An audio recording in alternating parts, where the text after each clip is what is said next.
Satyabama Institute of Science and Technology, Chennai and Sriperumbudur. சென்னையில் அதிமுக சார்பில் போட்டியிடும் வேட்பாளர்கள் யார் யார் என்கிற விவரம் இன்னும் சற்று நேரத்தில் வெளியாக இருக்கிறது. 3ஆம் கட்ட வேட்பாளர் பட்டியலை இன்னும் சற்று நேரத்தில் வெளியிட இருக்கிறார் அதிமுக பொதுச் செயலர் எடப்பாடி கே பழனிசாமி. அண்மை செய்தியாக பார்க்கிறோம். சென்னையில் உள்ள மொத்தம் 16 தொகுதிகளில் 13 தொகுதிகளில் அதிமுக போட்டியிடுகிறது. ராயபுரத்தில் முன்னாள் அமைச்சர் ஜெயக்குமார் போட்டியிடும் நிலையில் எஞ்சிய 12 பேர் இன்னும் சற்று நேரத்தில் அறிவிக்கப்பட உள்ளனர். அதிமுகவின் 3ஆம் கட்ட வேட்பாளர் பட்டியல் இன்னும் சற்று நேரத்தில் வெளியாக உள்ளது. விவரங்களோடு செய்தியாளர் ஸ்டாலின் இணைந்திருக்கிறார். ஸ்டாலின், அதிமுகவின் 3ஆம் கட்ட வேட்பாளர் பட்டியல் இன்னும் சற்று நேரத்தில் வெளியாக இருக்கு. சென்னையில் இருக்க 12 தொகுதிகளில் அதிமுக சார்பாக யார் போட்டியிட வாய்ப்பு இருக்கிறது? என்ன விவரம்?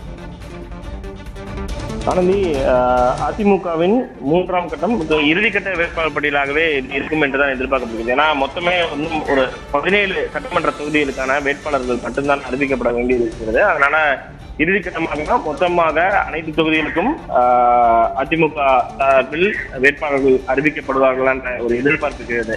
சென்னையை பொறுத்த வரைக்கும் மொத்தம் 16 சட்டமன்ற தொகுதி. அதுல ஏற்கனவே 3 சட்டமன்ற தொகுதிகள் கூட்டணியை கொடுத்தாங்க. பெரம்பூர், சைதாப்பேட்டை உள்ளிட்ட தொகுதிகளில் மயிலாப்பூர், இந்த 3 தொகுதிகள் கூட்டணி கட்சிகள் கொடுக்கப்பட்ட நிலையில ஒரு வேட்பாளர் ராயபுரம் தொகுதியுடைய வேட்பாளராக முன்னாள் அமைச்சர் ஜெயக்குமார் ஏற்கனவே அறிவிக்கப்பட்டு விட்டார். மீதம் இருக்கக்கூடிய 12 சட்டமன்ற தொகுதிகள். இதை தவிர்த்து பார்த்தோம் அப்படின்னா திருச்சுழி, ஆலங்குடி, அதே போல ஆலந்தூர், சோழிங்கநல்லூர் உள்ளிட்ட 5 தொகுதிகளுக்கான வேட்பாளர்கள் இன்னும் அறிவிக்கப்படவில்லை. அதாவது சிட்டக்குடி உள்ளிட்ட 5 தொகுதிகள். இந்த 5 தொகுதிகள் மற்றும் 12 சென்னை மாவட்டத்தில் உட்பட்ட 12 சட்டமன்ற தொகுதிகள் என 17 சட்டமன்ற தொகுதிகளுக்கான வேட்பாளர் இன்னும் சற்று நேரத்தில் ஒரு சில நிமிடங்களில் அறிவிக்கப்படும் என்று எதிர்பார்க்கப்படுகிறது. ஏற்கனவே நம்ம கடைசியான செய்திகளை கூட பார்த்தோம். ஆலங்குடி தொகுதியை அல்லது மீதம் இருக்கக்கூடிய ஏதேனும் ஒரு தொகுதியை கொடுத்துவிட்டு சந்திரவக்கோட்டை தொகுதியை பாஜகவிடமிருந்து கேட்டுப்பது அதிமுக திட்டமிட்டது.